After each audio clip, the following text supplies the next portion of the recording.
Hi there, Smart Drivers. Rick with Smart Drive Test talking to you today about air brakes. And specifically, we're going to talk about understanding air brakes, and we're going to talk about the in-cab pre-trip inspections you need to do to pass your CDL. We'll be right back.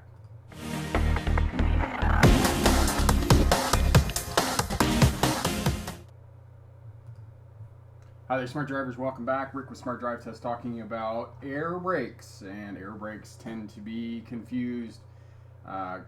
The terminology around air brakes tends to be confusing, shall I say, and a lot of people tend to be confused by the terminology included in air brakes, and unfortunately, most places in North America are still teaching a 40-year-old air brake course. They're teaching the course that was created in the 1970s when, unfortunately, a couple of truck drivers put their dump trucks in some little old lady's basement and got excited, and government bureaucrats reacted by finding the people who, for more or less, air brakes were their pornography, and they were completely obsessed with it, and they got these people to make up some air brake courses for them.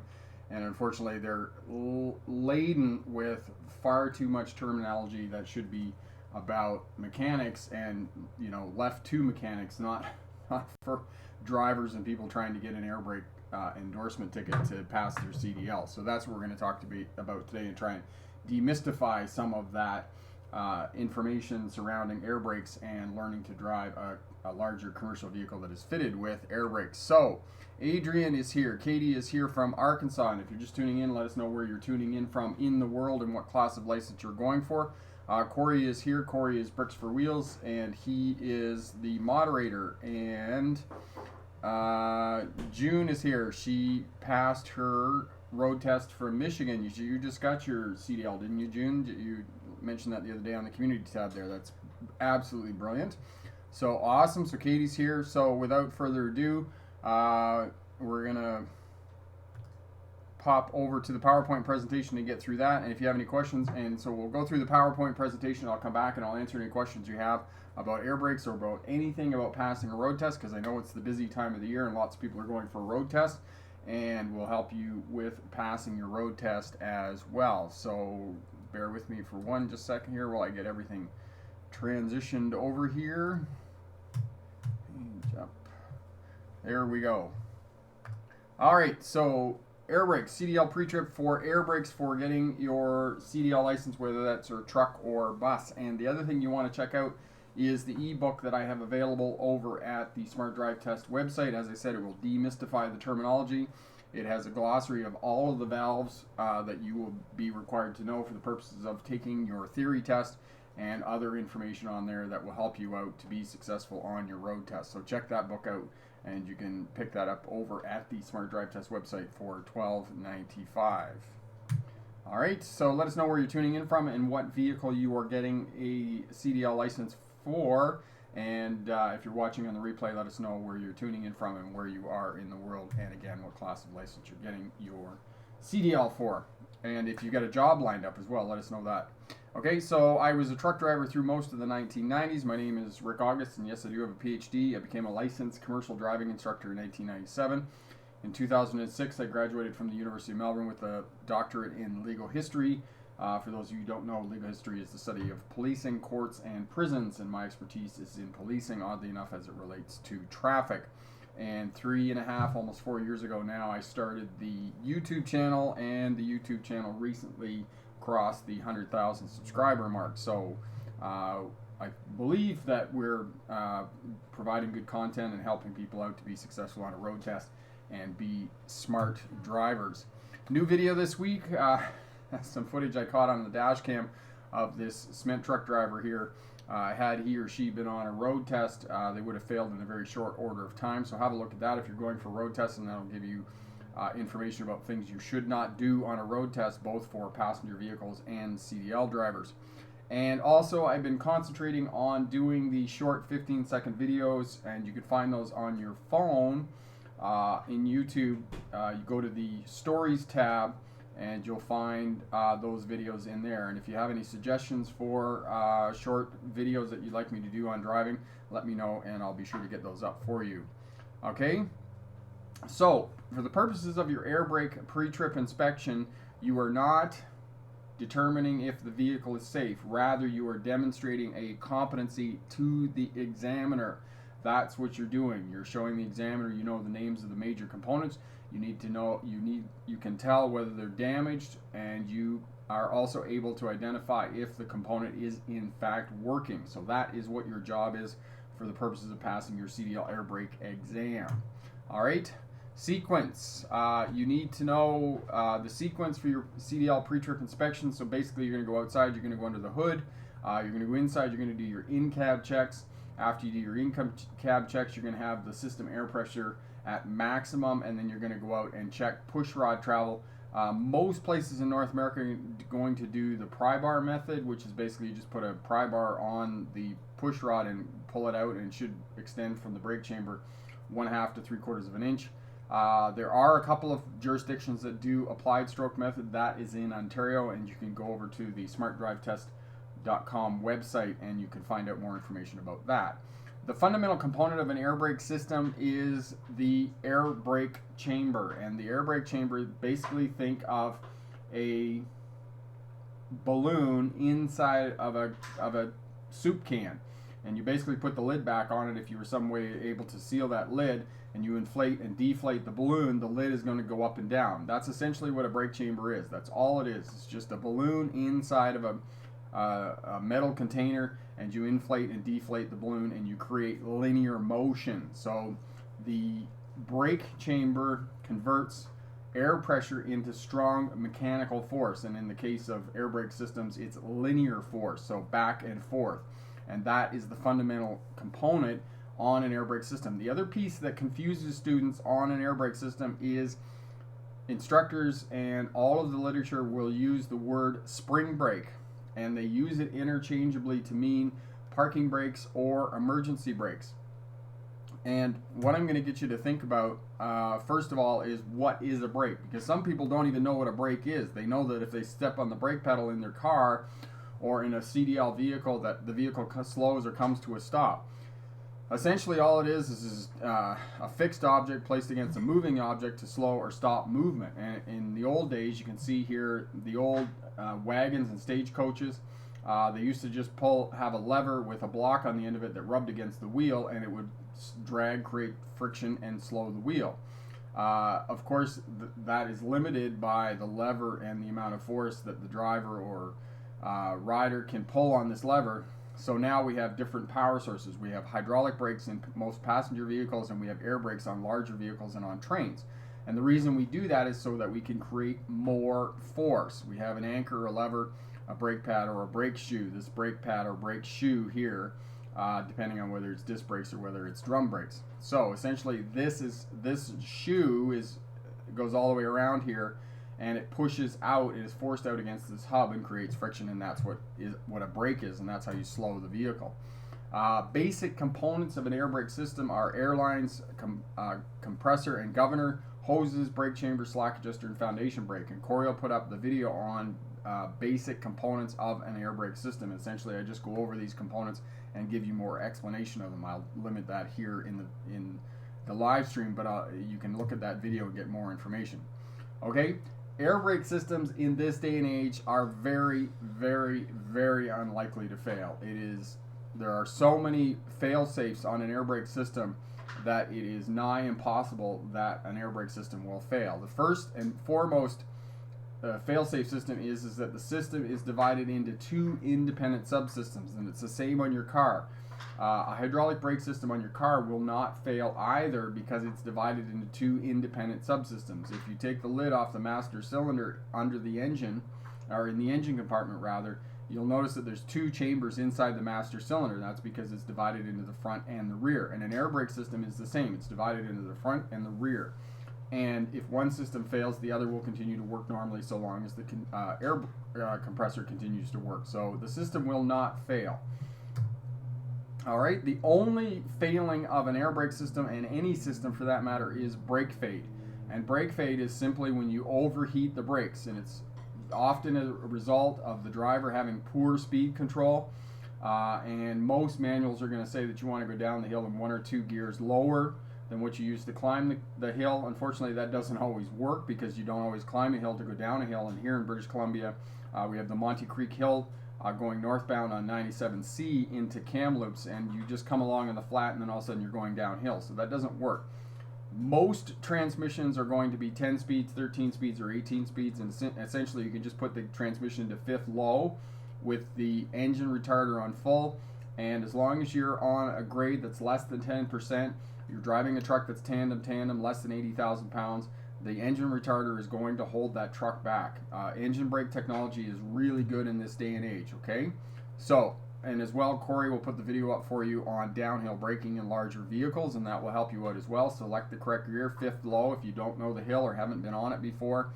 Engine brake on fifth, and the fifth gear in the splitter in low, rather. Okay? If you're driving an automatic transmission, you're going to have to figure out which gear you need to put it in. But again, pick a gear that's too low the first few times, and then as you get accustomed to the hill, you get accustomed to your equipment, you can go down the hill a little bit faster. Okay, and remember the saying, you can go down the hill 1,000 times too slow, but one time too fast may be your last. Okay, so keep that in mind when you're downhill braking. Now, in-cab checks, and as well, we'll put down in the description there, actually it is in the description, you can go over to the Smart Drive Test website and pick up the in-cab air brake checklist, and this will help you out. And for those of you who are going for an air brake test, a CDL air brake test, these are the 5 tests that you have to do in the cab. These are consistent across every state and province in North America. And these are the 5 tests. You have to test the governor, the low air warning, the emergency brakes, the compressor test, and do a leak test on the system. So these are the consistent tests that you have to do. And you can simply, the numbers may vary a little bit, and you can just go through the manual. You can look for the governor test. There's a minimum and a maximum on the governor that you have to test. There's a low air warning, which often comes on above 60. Some places it's 55. Emergency brakes have to apply between 20 and 45 psi. The compressor test, most of them, the standard is 50 to 90 within 3 minutes. However, there are different jurisdictions like Ontario, for example, 85 to 100 pounds within 2 minutes. And then you have to do a leak test. Most places are 3, 4, 6. 3 pounds for 3 pounds for a single unit, 4 pounds for a truck and trailer, and then 6 pounds for a truck and 2 trailers. The leak test, again, is going to vary a little bit. If you're in the province of Alberta, the bureaucrats in their wisdom of thinking thought that it should be 2 minutes, which is just too long as far as I'm concerned. It's not very smart. Okay?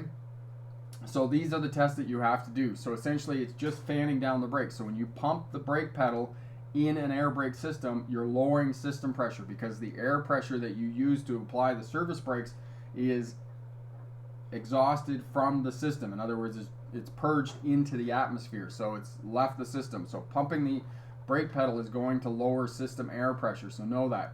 So the first thing you do is you pump down to about 90 pounds. You don't want to go to 80. You don't want to go below 80, because if you do, the test is void. So you pump down to 90, and then you stop pumping down. You throttle up a little bit with the engine. Watch the needles, the air brake, or the system pressure gauges. Make sure they're rising. Therefore, you can say the governor has returned the system to the load phase. Therefore, the governor is working. Then you continue to pump down until the low air warning activates above 60. On most vehicles in this day and age, it's going to activate well above 60, and it's going to be a light and a buzzer. And you simply say it activated above 60, therefore the low air warning is working. And then you continue to pump down until between 20 and 45. The air brake button is going to pop out on the dash. You're going to shut the engine off too after you do the low air warning. That way you're not fighting against the compressor. The buttons pop out, and then you restart the vehicle. Throttle up. The air pressure starts to come up at 50. Started at 45. It's going to build well within 3 minutes between 50 and 90. 50, start your timer. You say to the examiner, start my timer. The system builds up, and you say the system built 50 to 90 within 3 minutes, and therefore the compressor is working, because the compressor has to build a prescribed volume of air within a set amount of time. And then you're going to allow it to build to maximum pressure. You know the system is at maximum pressure because all air brake systems are fitted with an air dryer, and at maximum pressure the air dryer is going to purge, but that's not your definitive symbol that the system is in fact at maximum pressure. At maximum pressure, the air dryer will purge and the needles will stop climbing. Therefore, you know the system is at max pressure. Most places it's 135 pounds per square inch is maximum allowable pressure. some crazy bureaucrats decided that in Ontario the system was going to be able to go to 145, which is far too high in my mind. Anyway, so 145 for maximum pressure. You know the system is at max. That's the other half of the governor test. And then you shut the truck off and you do your 1 minute leak test where you hold the brake, the service brake pedal, maximum application for 1 minute, and it doesn't lose more than 3 pounds in a single unit. So that's what you're going to test. And again, these in-cab checks, head over to the Smart Drive Test website and pick up the in-cab checklist, and that will help you out for these tests. And you can fill these specific numbers in for wherever you are, which state or which province you're in. Okay, trailers, if you're doing a tractor trailer unit, all of the components are the same as on the towing unit, and the towing unit will be fitted with a tractor protection system. And just to screw you up, the two valves that comprise the tractor protection system are the tractor protection valve and the trailer air supply valve. The trailer air supply valve is the 8-sided red button on the dash that supplies air to the trailer. So you have to test the system. You pump down the air pressure inside the cab. The emergency brakes apply between 20 and 45 pounds. Once those apply, you get out of the truck, you go back to the back of the trailer, look at your push rod and slack adjuster. Should be approximately 90-degree angle, therefore the brakes are applied. And then you go up, you pull off the glad hands, and you go in to open the door in the cab, make a service brake application. There shouldn't be any air leaks coming out of the glad hands, and you can say, therefore, there's no leaks, therefore the tractor protection system is working. And again, there's another video here on the Smart Drive Test channel on how to check the tractor protection system, and that'll help you out, okay? So, in-cab worksheet, go over and sign up for that, and we'll email that out to you, okay? So, just a quick recap. Air brake systems. Many people are confused by air brake systems, thinking that they're spring brakes, and they think there's some sort of other system on the spring brake system, when in fact there isn't. In your car, you have 3 brakes. You have a service brake, which is essentially the foot pedal. You have a parking brake, and in the event that the service brakes fail, the parking brake can act as an emergency brake, so you can bring the vehicle to a stop. Air brake systems are exactly the same. They have a service brake. You're going up and down the road. You push down on the brake pedal. You have a parking brake, so you exhaust the air to the system, and the springs activate the brakes and hold them on indefinitely for as long as there's no air in the system. And then if you lose air pressure in the system, the parking brakes will take over and become the emergency brakes. It's exactly the same as your car. The way that the system works, more or less. The only difference between hydraulic brakes and air brakes is the power source. So hydraulic brakes, it's fluid under pressure, and in an air brake system, it's air pressure, okay? So the power source is different. In an air brake system, brake chambers are the fundamental component. They convert air pressure into strong mechanical force, linear force, so back and forth. Okay, you need to know a number of valves, and if you pick up Air Brakes Explained Simply, there's a glossary of the valves that you need to know. The foot valve, and this is another thing that's confusing. The foot valve has 2 names. Most things in the air brake system, unfortunately, have 2 names. The foot valve, the treadle valve, those types of things. I just call it the brake pedal, okay? Relay valves, quick release valves, 2-way check valves, 1-way check valves. So all of those valves are there. All of them are explained, so you know what they are for the purposes of your theory test that you have to take.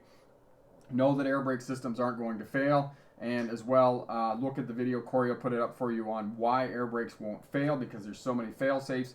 And then the components on the trailers are almost identical to what's on the towing unit. And all towing units that pull trailers fitted with air brakes will have a tractor protection system. And as well, if you want more information over at the Smart Drive Test website, head over there and you can pick up the air brake course as well, and that will give you a complete overview of the entire course, much more detail than what I was able to give you here. All right, so that's essentially air brakes, and we'll answer any questions now that you have about air brakes, about passing a road test, those types of things. And I think I'm looking a little dull here, just bear with me here while I fix the lighting. All right, advanced lighting, brightness. There we go. We'll click this up to, there we go. I think I look a little brighter now. There we go. All right. Okay, so Corey's got those videos up for you. Hall phases here. Introvert, driving large vehicles not the same as driving your car. You need extra care. You need a lot more space to introvert when you're driving a big vehicle. Cyanthan, is it applicable for Montreal test as well? Yes, it is. And tomorrow, At the latest, I should have the air brake questions up for the province of Quebec. So I'm working on those right now, getting them switched over. I had to change my software for my multiple choice questions, so I'll have those available for you tomorrow, hopefully at the latest. And actually, I'm a little bit bright now, so I'm going to turn that down a little bit. Apologies about that. There we go. Turn that down. All right, so I think we're looking better now. Okay, what else we got? Hello everyone. Let us know where you're tuning in from.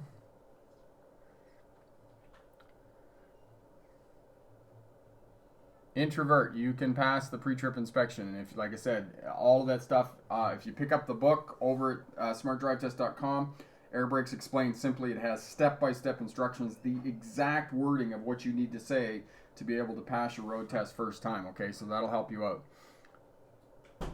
Okay, excellent.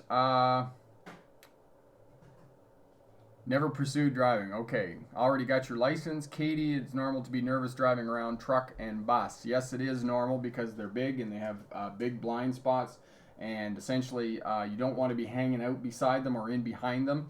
And also know, Katie, that if you can't see the driver in the mirror, then they can't see you either. So know that for the purposes of driving around and being safe. Janet is here. Hello. Okay, me too. Mike, hi. Is it a big difference between driving small car and truck? Yes, there is a big difference. Yes, there is. Excellent. Okay, and June got her license. Excellent. Okay, how do you drive a truck? Probably the best place to start, Abdul, is to look at the video Shifting Theory. That'll give you a little bit of an overview of how to drive a big truck.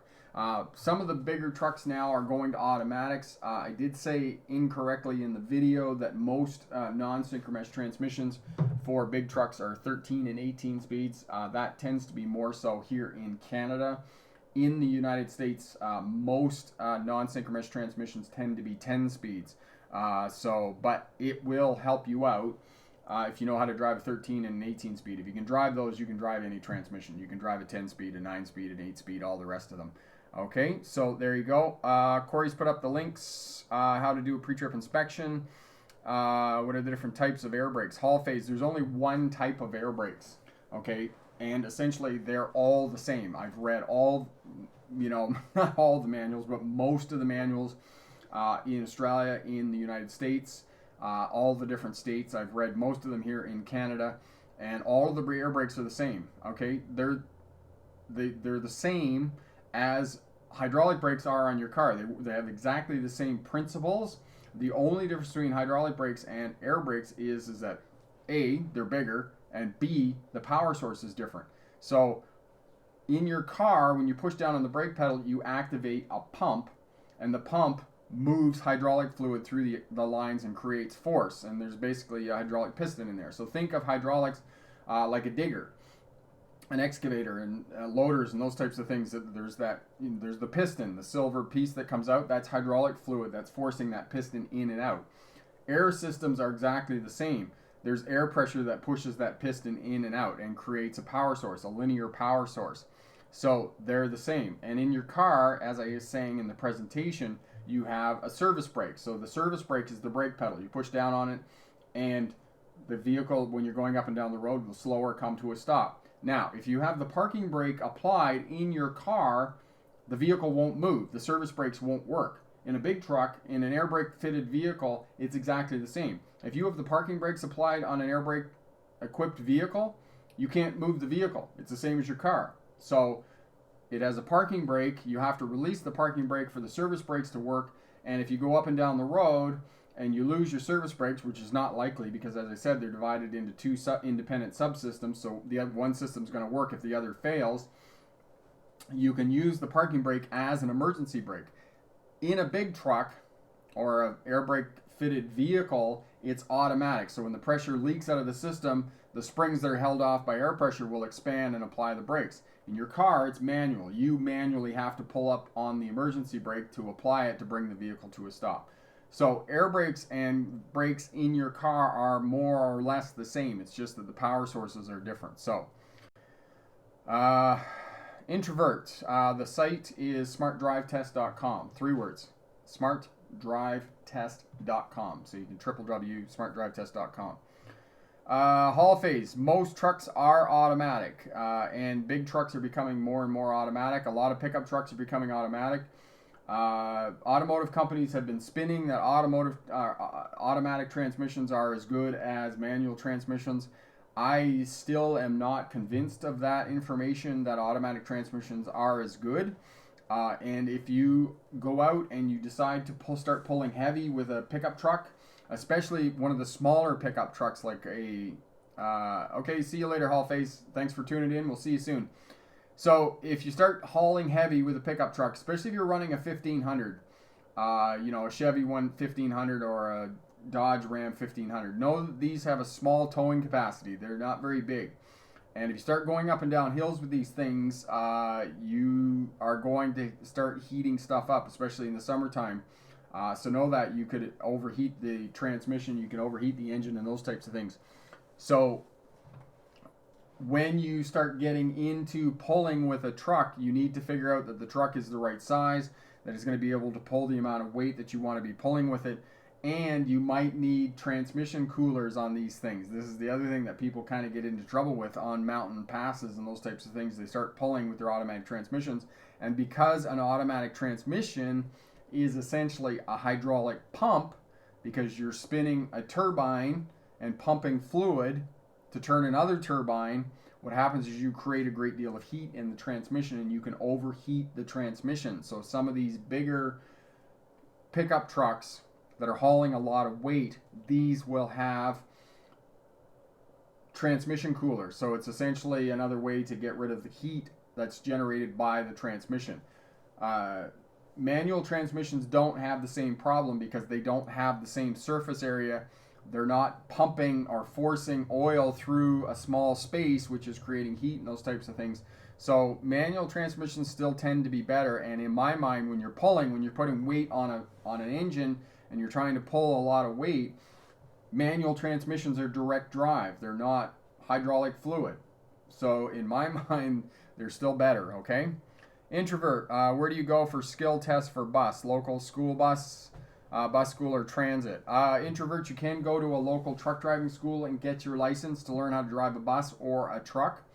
But some bus companies are willing to train you and will help you to get your license. So that's another thing you can do. Okay, introvert. Yes, if you're have a low air pressure warning and you run air, no, you're not going to risk a crash, introvert, because what happens is that the emergency brakes are powered by these large, powerful springs.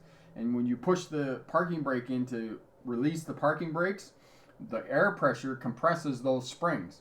So when you lose air in the system, those large, powerful springs are no longer compressed and they start to expand. And when they expand, they apply the brakes. When they apply the brakes, the vehicle comes to a stop. So low air pressure is not the issue that it once was. Not with these large, powerful springs, these parking brakes, emergency brakes on the vehicle. The other fail-safes on an air brake equipped vehicle is that if you start losing air, if you have a massive air loss in the system, first of all, you're going to hear it. It's like water running through your house. When somebody has a tap turned on and you're sleeping and the house is very quiet, you can hear water running through the house. It's the same thing with an air brake system. If there is a leak in the air brake system, you can hear the air through the system because it's all plumbed through the dash. So you can know that. So that's the first thing. The second thing is that the low air pressure warning, the audible and visual, so I can see it and I can hear it, comes on above 60 pounds. And it's very annoying. It's that most annoying sound in the world.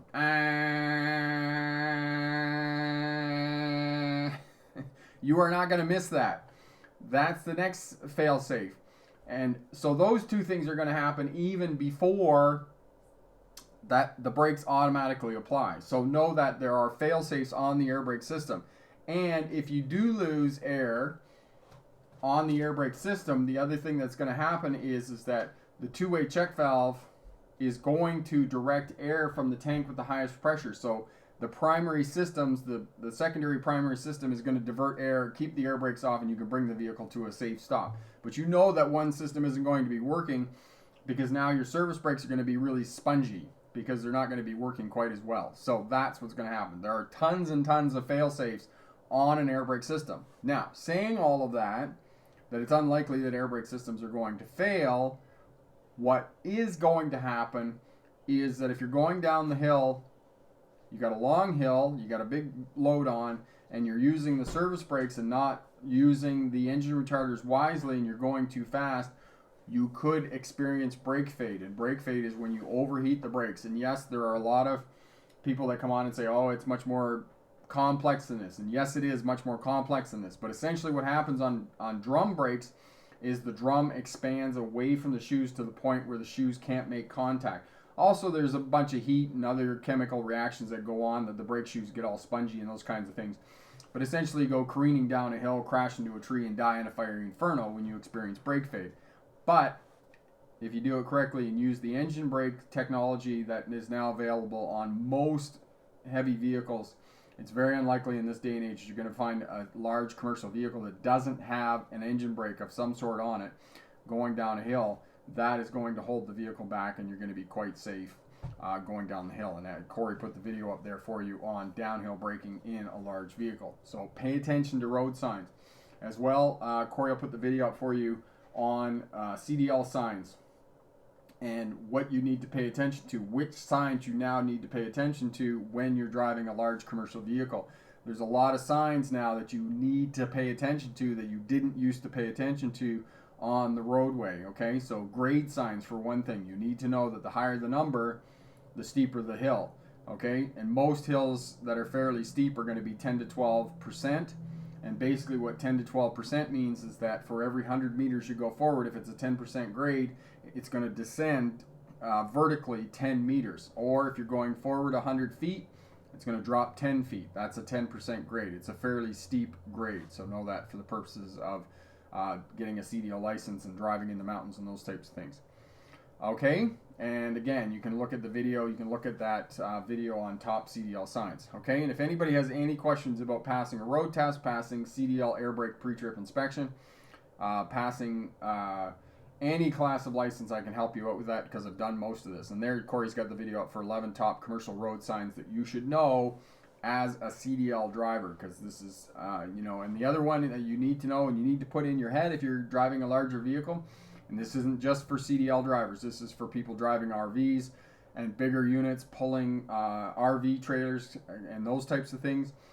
The height limitation on any vehicle is 4.15 meters in Canada, and it's 13 feet 6 inches in the United States of America. If the overhead sign does not say 4.15 meters, and it does not say 13 feet 6 inches, do not go under there. Do not go under that bridge or overpass, because you will unfortunately do some damage to the top of the truck, okay? Or the vehicle or RV or whatever. All right, introvert. It's okay to be scared driving the first time. Nothing wrong with that. No, there's going to be some fear, but you're going to get more comfortable. You're going to overcome that, okay? June, with an automatic transmission in a semi, not yet driven one, would it be safe to assume that before going down a hill, you want to slow down a bit earlier and descend at a slower speed than you would a manual? Yes, June, until you become completely familiar with the transmission that you're working with the vehicle that you're working with, you get more comfortable with the hill and you can trust that, go down a little bit slower, okay? And the other piece, June, and for other people who are becoming CDL drivers, if you're below 60 kilometers an hour, below 40 miles an hour going downhill, activate your four-way flashers. That indicates to other traffic behind you that you're going slower. And I'll tell you a story about this. This is normal CDL driving culture in North America is that if you're going slower than 60 kilometers an hour in a big truck, in a big vehicle, activate the four-way flashers to indicate to other traffic that you're going slower than the flow of traffic, okay? I was in Australia, and I'm going over the Great Dividing Range, which is not really that great. It's just the dividing range. It's a mountain. And I'm on cruise control in the bus, and I'm coming along at 100 kilometers an hour, and I come up on this Super B truck and 2 trailers, and he's going slow up the hill, and he did not have his four-way flashers on, and it wasn't until I was like right behind him that I realized that this truck was going like 40 kilometers an hour. I just about had a heart attack because I almost plowed into the back of him. So to prevent yourself being rear-ended and you're going slower than 40 miles an hour, 60 kilometers an hour, up or down hills, turn your four-way flashers on. Okay. Katie, thank you for creating these wonderful videos. That is helping me study driving better. That's awesome. We're glad we can help out, Katie. That's really great. Introvert, my problem is I have vision problems but still driving my car with glasses. No, that's excellent. And that's great that you are aware of your limitations with driving. And it's certainly something that you can learn to drive with, introvert. And the other thing that I would suggest, if you have vision problems, have a look at the video with Jen. She was essentially deemed legally blind. She was driving with vision of 2100, which is essentially to say that at 100 feet of what I would normally see, Jen needed to be 20 feet away to see the same thing, but you can do that for sure. Okay, introvert. Unfortunately, a lot of crazy drivers out there. There are introvert, but it's also about your attitude. And knowing that that in fact it's just going to happen, and be ready for it and put the habits in place that will keep you safe. Okay, there's the overhead clearance one that Corey put up for you. Excellent. Okay, and I was going to talk about something else as well. Automatic transmissions. Yes. And yes, coming back to that, June, you do want to slow down and get in the gear before you come over the crest of the hill. Most of these hills that are going to be bigger hills, there is going to be a mandatory brake check at the top. And the other thing that I would suggest to you, June, now that you're starting to drive CDL, for the most part, you're going to have to keep a logbook, especially if you're running more than 100 kilometers an hour, or 100 kilometers or 100 miles from your home terminal.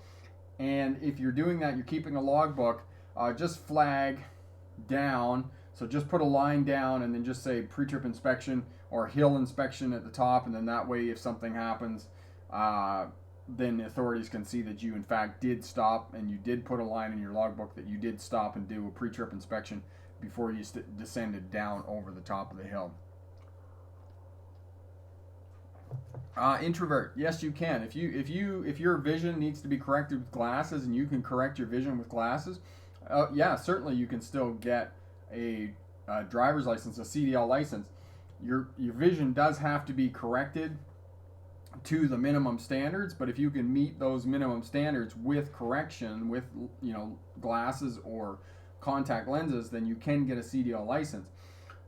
You just have to go in and figure out what those minimum standards are, and you have to figure out whether the glasses will correct your vision, and then there'll just be a requirement on your license that you have to wear glasses while driving. That's all that will be required of you to be able to get your CDL license and keep your CDL license. The only thing that I'm aware of in the United States that prevents you from getting a license is class 1 or type 1 diabetes. I don't think you can't get a license, you can't have a CDL license in the United States with epilepsy or type 1 diabetes, because I know for a fact that that is in the manual here in British Columbia, that you can't drive in the States if you have that. Okay. Moving from Aero 1680 to Pete 389 auto, this 18 speed used to blind spots, but otherwise good. Yes, a Peterbilt has a lot of blind spots. There are definitely some challenges in driving a Peterbilt, that's for sure. Yeah, so blind spots, but otherwise good.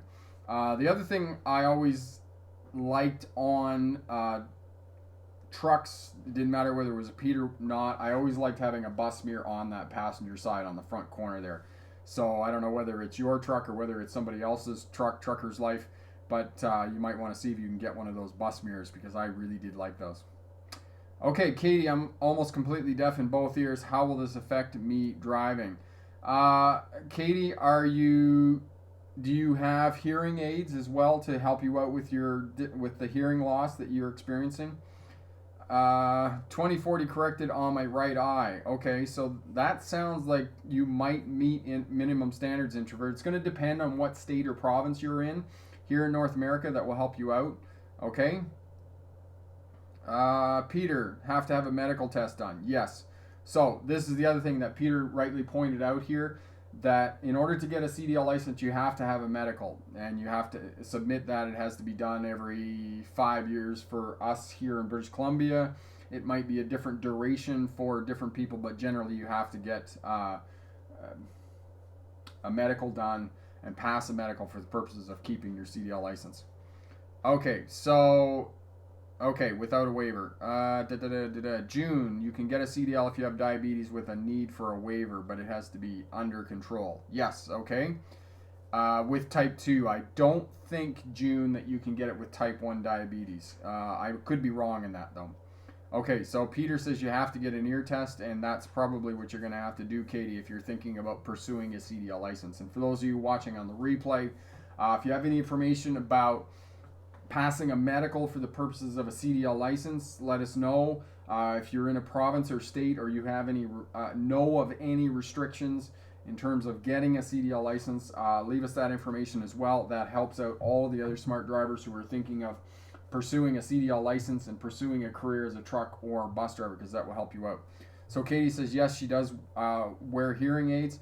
Now, Katie, I know for a fact here in British Columbia, we have trained a number of people who were completely deaf when they got their CDL license.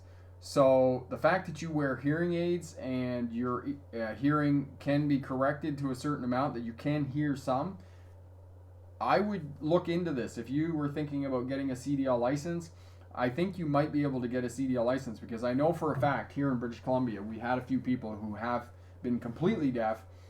There has been somebody in the vehicle with them who was signing to them, and they were able to get a CDL license and complete the training.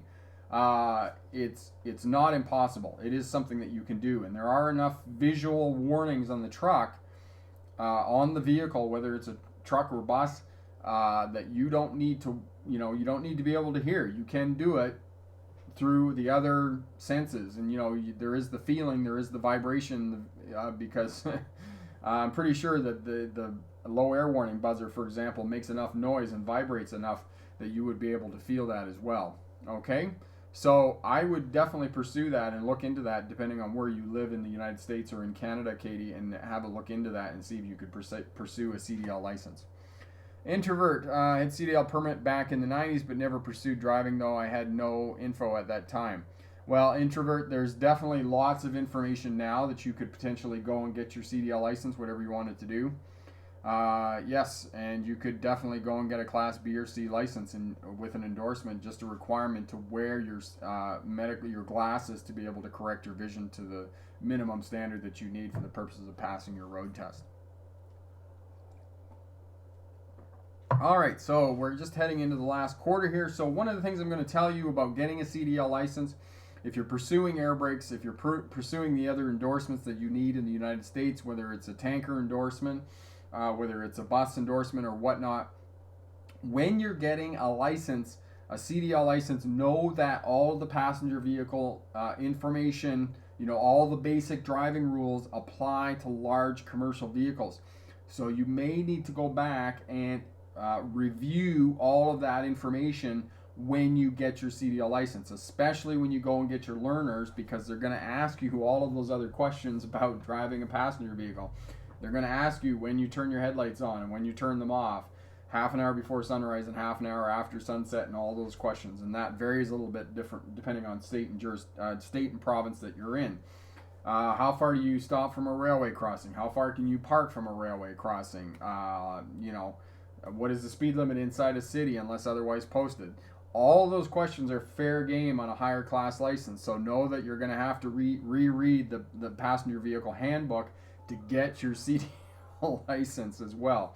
And I can remember that when I moved to British Columbia and I had to redo all my tests to get my driving instructor's license back, I had to redo all of those theory tests.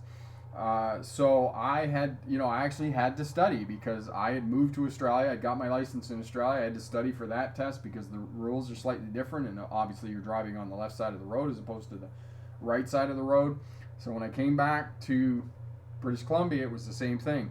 I had to study again because all of the air brake numbers were slightly different. All of the road rules were slightly different. So know that depending on which state or province you're in, all those numbers and rules and regulations are all going to be a little bit different, okay? So know that. Janet, Katie, at my part-time job, we have a gentleman totally deaf. He carries around a dry board and marker with him to communicate when at a company. I'm in Ontario.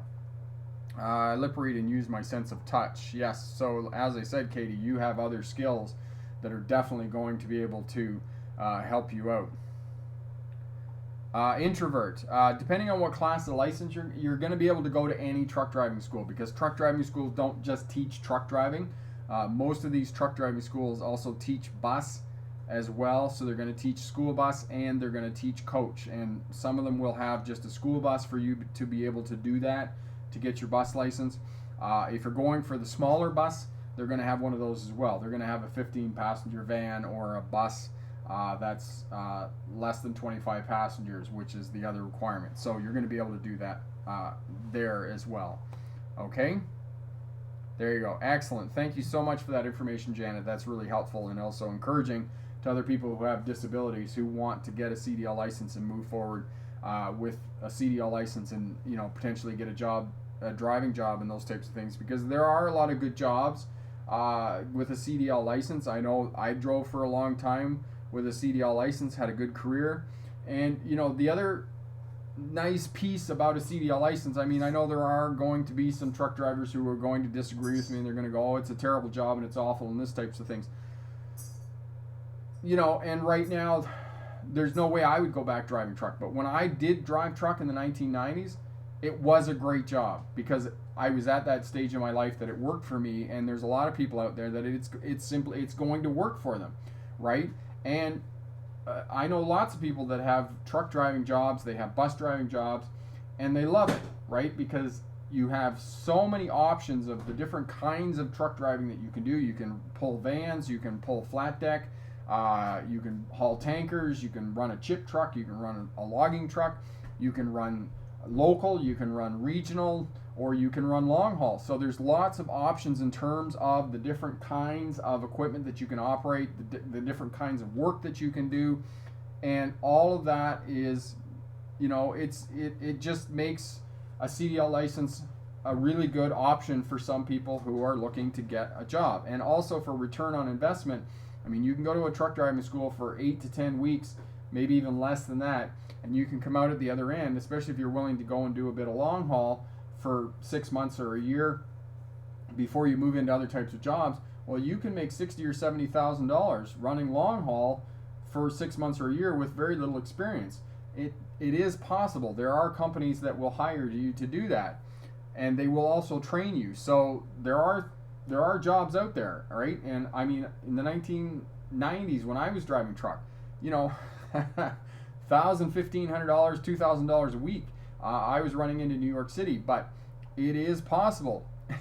As Peter says here, you can break down and you can meet people. So, you know, if you're working for a company that doesn't have the greatest equipment in the world, yes, you're going to break down and you're going to meet people. I know when I drove buses in Australia, some of the buses weren't the greatest things in the world, and they did break down a fair bit.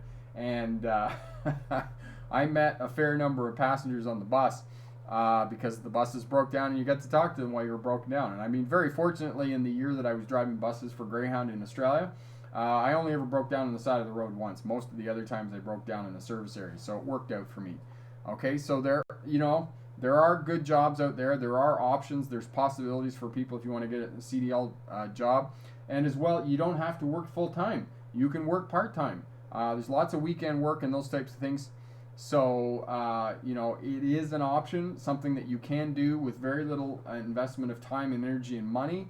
I know for some of you that if you are going to get a CDL license and you're facing, you know, $5,000 or $6,000 to go to truck driving school, it can seem like a lot of money. But the return on investment is going to be incredible because you're going to have that license. And for me, if I get stuck, I have that job as a backup. I know that I can go back driving truck if this YouTube thing doesn't work out for me. But I think it's going to work out for me. I think we're doing all right. So that's another option. That's another thing you can do. Okay, so introvert. That's a good question. Any drug testing on CDL license? Yes, in the United States, you have to be drug tested. If you're a Canadian driving into the United States, yes, you have to be drug tested. And the way that the drug testing works is that you are pre-employment drug tested. So when you get hired by a company, you are drug tested, and then you go into a pool. And the rules, I haven't checked the rules for some time, but the way that the rules used to work, and I suspect they still work the same, is that 50% of the company has to be, 50% of the pool has to be tested for drugs, and 25% of the pool has to be tested for alcohol. So there are companies out there that do just drug testing, and they put all these people into a pool. So it may not just be, when I say pool, it's not just one trucking company. What the trucking company will do is, if they're running into the United States or they're in the United States, they will outsource that to a company that specifically does drug testing. They'll put all the drivers, so they'll have a huge pool of like 10,000 drivers, and then 50% of that pool, so 5,000 drivers, will be tested annually for drug testing, and then 25% will be tested for alcohol. And you also get drug tested post crash. So if you have a crash, you can be drug tested, and then anytime that you report for safety sensitive duty. So if you're coming back from a run, if you're going out on a run, or you're simply at work, you can be pulled on a random to go in for a drug test. So know that as well. Okay. Okay, so, and Peter is in Quebec, so you don't have to be drug tested if you're a Canadian driver. The only time that you have to be drug tested if you're a Canadian driver is if you're operating into the United States. Otherwise, you don't have to be drug tested. But if you're an American CDL driver, you do have to be drug tested, okay? All right, so we're wrapping up. We're getting near the end here. And Corey's also put up the video there on how to find a job, doing cold calling and networking and looking for a job. Because yes, I'm not going to sugarcoat this for you. If you do go to truck driving school and you get your CDL license, it's going to be tough initially for you to get a job. But it's simply a matter of you doing the cold calling, you doing the networking to be able to get you a job. There is some trucking company out there somewhere that is willing to hire you with little or no experience. And I always come back to my friend Bill Walker. He was older, he was in his 60s, he was going to go and work in the oil fields, probably one of the toughest trucking jobs that you can get. And you can see Bill's story here, because I've done a couple of interviews with Bill. He had diabetes. I think he had type 2 diabetes. He's physically overweight, and went and did it.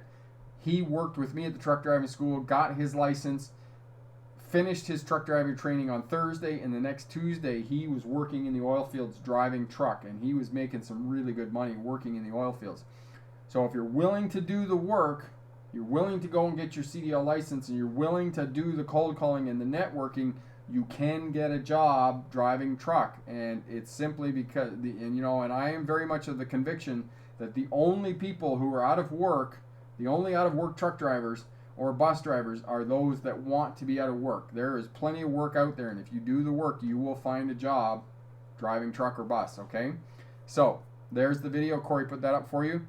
Peter, thanks for your great vids on logbooks. They help me with a lot within my hours. You're most welcome. DK in Canada, you maybe get tested if your company is COR certified. If you drive into mine sites, you also could get tested, depending. Yes, and that's an excellent point, DK. There are some places, as DK says here, that if you're COR certified, DK, just remind us, what is COR certified?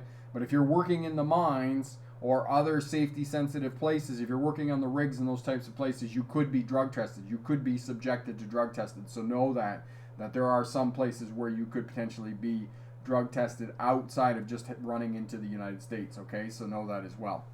All right, so I think we're going to wrap up here at the end of the video. Thank you so much for participating. Thank you for your questions. And if you're watching on the replay, let us know where you are in the world, what class of license you're going for. And for more information, smartdrivetest.com. All right, and if you passed the license the last couple of weeks, congratulations on that. If you got a road test coming up, good luck on that. Let us know if we can help you out in any way. Air brakes explained simply is available over at the Smart Drive Test website for $12.95. And remember, pick the best answer, not necessarily the right answer. Have a great day. Bye now.